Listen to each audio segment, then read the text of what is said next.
이재명이 지지율이 떨어지는 것을 가지고 어떻게든지 살려보려고 하고 있는데, 정책으로서는 이제 다시 일어서기는 힘들 것 같습니다. 그럼에도 불구하고 이것저것 하고 있는 것 같고요. 자기가 자기의 그 지지율을 끌어올리기 위해서 정책적으로 제일 먼저 한 게 지금 반도체 호남 쪽에다가 짓겠다라는 거죠. 누가 봐도 이제 그 의도는 알고 있습니다. 아, 이거는 호남의 지지율을 얻어서 이제 자기가 심고자 하는 사람을 심어야겠구나라는 싸움이 시작된 거죠. 지금 외부에 적이 없다 보니까 내부가 이제 붙기 시작한 겁니다. 그래서 민주당은 권력 싸움이 굉장히 심해지고 있고요. 국민의힘은 지금 장동혁 위주로 좀 뭉쳐지는 것 같습니다.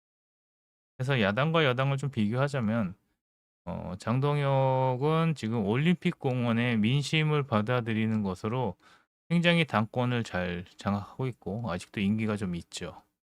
근데 이제 지금 정청래는 표를 냈죠.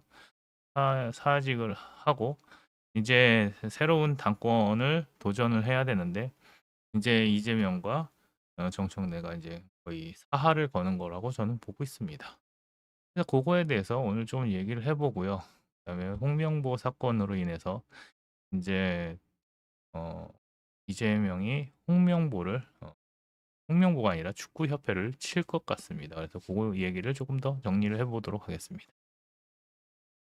음 이재명이 이제 몰락하고 있습니다. 지지율이 떨어지고 데드클로스가 났죠. 근데 아직 몰락이 끝난 건 아닙니다. 하지만 이제 시작인 것은 분명하죠. 지지율이 계속 떨어지는 대통령은 더 이상 자기 성과만으로는 국민을 설득시키지 못합니다. 인생은 복잡하고 부동산은 쉽게 잡히지 않을 겁니다. 그리고 경제 문제는 대통령이 한마디 한다고 해결되지 않습니다. 이런 시기에 대통령이 가장 쉽게 선택할 수 있는 것은 국민이 싫어하는 적을 하나 골라서 두들겨 패는 거죠. 그리고 그 자리에 지금 축구협회가 있습니다. 음, 대표팀의 탈락은 축구의 실패죠. 그러나 대통령에게는 정치적 기회입니다. 국민은 지금 화가 나 있고 축협은 이미 오래전부터 무능한 기득권이라는 이미지가 있고요. 감독 선임과 협회 운영을 둘러싼 불신도 충분히 쌓여 있습니다. 이재명은 여기서 조직이 문제였다, 인사가 문제였다, 기득권이 문제였다고 말할 수 있습니다. 그리고 자신을 그 기득권을 정리하는 사람으로 세울 거라고 저는 예상이 됩니다.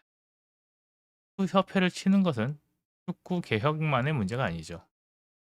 떨어지는 지지율을 대통령이 국민의 분노를 자기 행동력으로 바꾸는 정치입니다. 어려운 민생의 문제는 설명을 해야 되고 해결하기까지 시간이 걸리죠. 그러나 축구협회는 다릅니다. 국민이 싫어하고 대통령이 칼을 들면 박수를 받기 쉽죠. 그래서 축구협회는 이재명에게 가장 값싼 분노이자 가장 쉬운 개혁 대상이 되는 것입니다. 이재명은 축구협회를 치면서도 친명 지지층도 다시 묶을 수 있습니다. 지지율이 흔들리고 대통령의 중도 확장 노선을 둘러싼 내부 비판이 커질수록 지지층은 그래도 이재명은 행동한다라는 장면을 필요로 하는 거죠. 축구협회는 축구협회의 개혁은 그 장면을 제공하는 것입니다.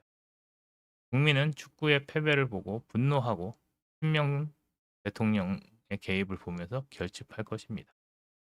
그러나 바로 그 지점이 이재명 체제의 약점이기도 합니다. 강한 대통령은 어려운 문제를 해결해서 지지율을 만들죠. 흔들리는 대통령은 국민이 싫어하는 대상을 공격해서 지지율을 붙들고 있습니다. 축구협회를 치는 장면이 잠시 통할 수는 있지만 축구협회 하나 정리한다고 해서 민생이 해결되는 것은 아닙니다. 축구협회를 향한 칼이 길어지면 길어질수록 국민은 다시 묻게 됩니다. 그래서 내 삶은 무엇이 달라졌냐?